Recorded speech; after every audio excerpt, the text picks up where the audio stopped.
Well, good morning, everybody. It's Friday, September 6th. It's actually my 49th birthday today, and this week has been one of the roughest weeks that I've had in quite a little while. My heart is just so heavy today. The things that have been going on lately have just, sometimes how life gets, it will have you pulled in every direction. I call this third day adventures because I like to share this life with you, this adventure that I call it, that I get to live. I get to serve my Lord in my everyday life, and sometimes that life is difficult. Sometimes you question, no matter how much faith you have, no matter how much you want to claim that you rely on Him wholeheartedly, you still have these intrusive thoughts. You still have this way about you, your flesh, that will at times when things are tough have you question. Over the last 6 weeks or so, my family and my wife's family has experienced so much loss, so much pain, and through that and through the times that we've shared together, boy, have I watched people's faith increase. I have been able to talk with some, and some have just come to me completely on their own, and have come to a place in their own life where they started to question things, and it led them to Scripture, or it led them to God, and whatever was going on in their life, God provided answers, and now I'm hearing them talk, and I'm watching them live differently because of those answers that God had given them. And what a blessing that is in my life. Even in the times that are tough, He's right there. And we have to learn to stop looking around at all of the things that are falling apart in life and look at Him. And in me saying that, the Lord had led me into the book of Matthew, into chapter 14, verses 22 through about 33, where it talks about Jesus sending this is just after He had fed a group with the 5 fishes, or with the 5 loaves and the fishes, and then He had sent those people away, and He'd sent His disciples out on a boat, and He went up and prayed alone, and then He came back to His disciples. And when He came back to His disciples, the water had become rough, and the wind had started to blow, and He started to walk across the water. Okay, I'm going to start reading there. And straightway Jesus constrained His disciples to get into a ship and to go before Him unto the other side, while He sent the multitudes away. And when He had sent the multitudes away, He went up into a mountain apart to pray. And when the evening was come, He was there alone. But the ship was now in the midst of the sea, tossed with waves, for the wind was contrary.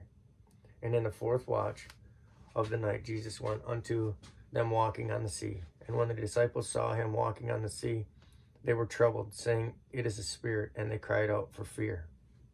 But straightway Jesus spoke unto them, saying, Be of good cheer, it is I, be not afraid. And Peter answered Him and said, Lord, if it be Thou, bid me come unto Thee on the water. And He said, Come.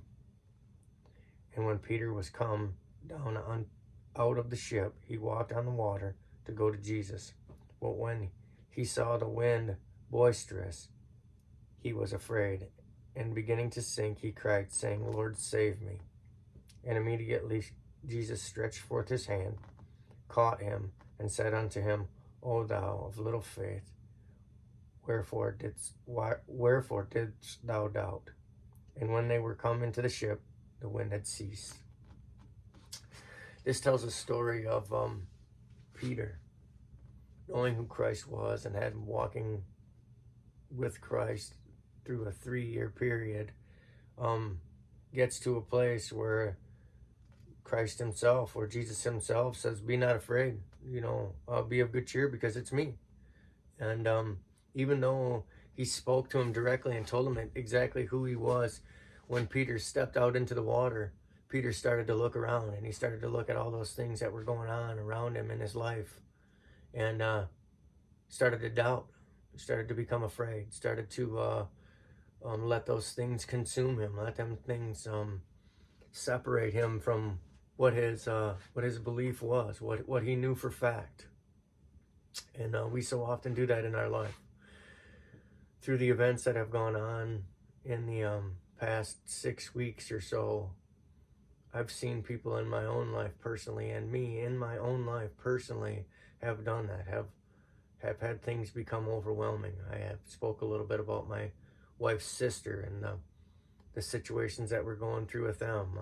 I talk about my dogs all the time, and I had a situation here in the last week where I sent a dog to the vet, and some other dogs were had some injuries, and then you know, I've got people just struggling financially and struggling with their own sanity and their own salvation in their personal lives, and all of those things, you know, have a tendency to wear you down, to make you question. But just like Jesus did in this place, he says, look at me. You know, don't look at all those things around. Look at me. Focus on me. Focus on those things that you know are the truth. And Jesus is the truth. He tells us that he is the truth. He is the way, and he is the only way to life. He is the life. And man, it is so satisfying. It is so how do you say, calming to me, to be able to go into Scripture and to be able to find a place where the Lord will ease all of the pain, will take away all of the doubt, and do everything exactly like you need it done to bring you back to the place where he is. You know, that's why I stress so much Scripture. That's why I stress developing that relationship with him, to have something that the rest of the world doesn't have, to be able to rely on him when everything else goes astray. You know, Jesus tells us to look at him. You know, I just would encourage everybody to look at him. You know, when things get tough, when the world is overwhelming, when there's decisions that need to make that are life altering, that you may make a decision and walk away a different person, know that he's standing there next to you. Know that he is there and willing to help you get through any situation. He says, look at me. Look at me. I'm here. I'll deal with anything with you.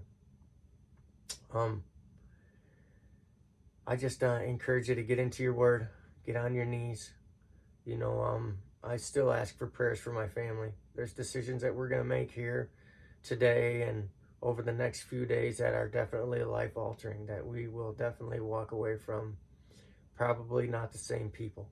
I just ask for comfort. I have a dear friend of mine that's going through some problems with some members of his family as well, and I would just ask for prayers for him as well.